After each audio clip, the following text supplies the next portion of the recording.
Hello students, तो चलिए आज हम लोग शुरुआत करते हैं क्लास 9 के एक्सरसाइज 7.3 के क्वेश्चन नंबर 4 का, जो कि है BE and CF are two equal altitudes of a triangle ABC। इस क्वेश्चन में हम लोगों को क्या बोला गया है कि हमारे पास एक ट्रायंगल है ABC जिसमें दो इक्वल एल्टीट्यूड्स ड्रॉ किए गए हैं BE और CF। तो BE जो है वो कहाँ से शुरू हो रहा होगा, तो पॉइंट B से शुरू हो रहा होगा, और CF कहाँ से शुरू हो रहा होगा, तो पॉइंट C से शुरू हो रहा होगा। तो ये तो ड्राइंग हम लोग खुद से ही करेंगे।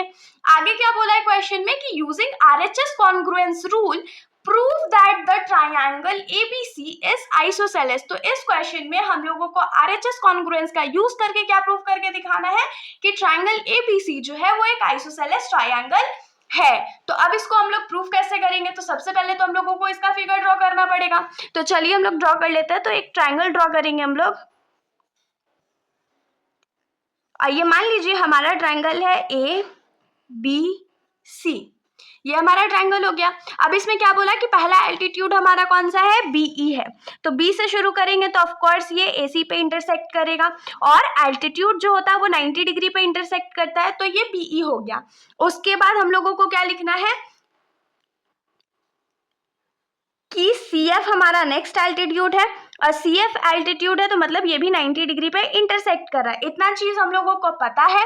और अब हम लोगों को प्रूव करके क्या दिखाना है कि ट्रायंगल ABC जो है वो आइसोसेलेस है। अगर आइसोसेलेस है तो इसमें हम लोगों को क्या शो करना पड़ेगा कि AB जो है वो AC के बराबर है। और सबसे मेन चीज हम लोगों को क्या बोल दिया गया है कि हम लोगों को ये RHS कॉन्ग्रुएंस रूल का यूज करके बताना है। मतलब कि हम लोगों को 90 डिग्री चाहिए तो 90 डिग्री तो हम लोगों को दिख रहा है। उसके बाद एक हाइपोटेन्यूस चाहिए जो दोनों में इक्वल हो, और कोई भी एक साइड चाहिए। तो अब हम लोग इसको प्रूफ करेंगे कैसे, दिमाग लगाना पड़ेगा। तो चलिए सोचते हैं। तो इसमें जो सबसे पहला हम लोगों को गिवन है, जो गिवन है हम लोग वो लिखते चलते हैं। जैसे कि गिवन हम लोग को क्या है कि BE और CF जो है वो इक्वल एल्टीट्यूड है। मतलब कि BE जो है ये वाला जो साइड है वो CF इस वाले साइड के इक्वल है। 90 डिग्री दिख रहा है, और 90 डिग्री के जस्ट सामने वाला जो होता है साइड वो हमारा हाइपोटेन्यूस होता है।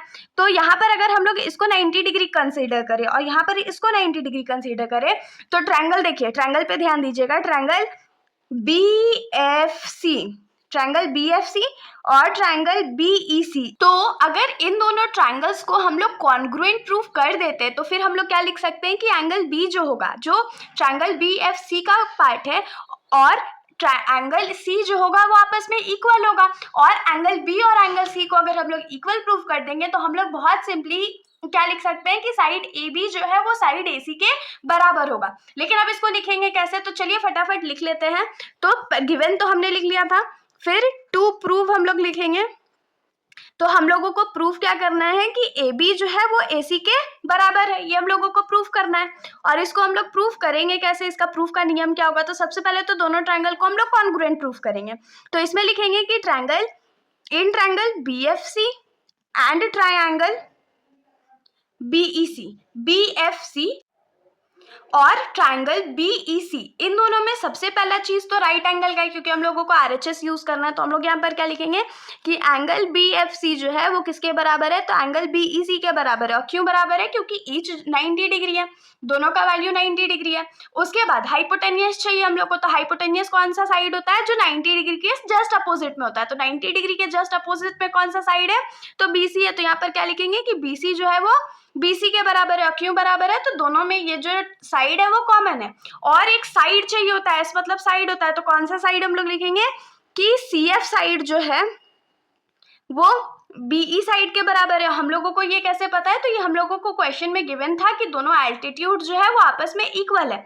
तो यहाँ पर हम लोग क्या लिख सकते हैं कि therefore by RHS congruence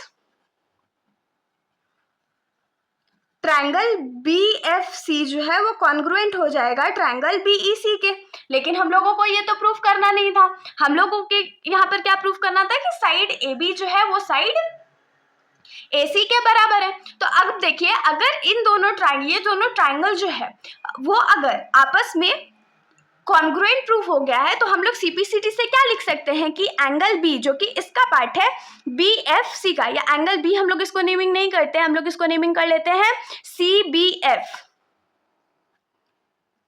angle CBF जो है वो किसके इक्वल हो जाएगा, तो एंगल BCE इस वाले एंगल के बराबर हो जाएगा। CBF ये वाला जो एंगल है वो एंगल BCF इस वाले एंगल के बराबर हो जाएगा। ये हमने लिख लिया।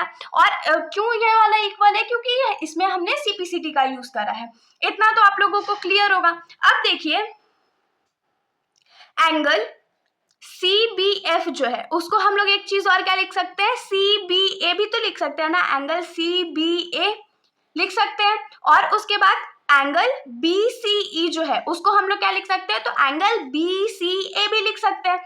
तो हम लोग इसको लिख लेते हैं। इस CBF को हमने क्या लिखा, एंगल CBA, और इसको हम लोग क्या लिखेंगे, एंगल BCA।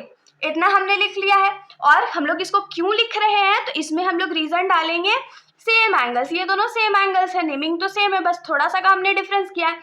अब देखिए इसके अपोजिट में एंगल CBA जो है उसके अपोजिट में कौन सा है, तो साइड AC लाई करता है।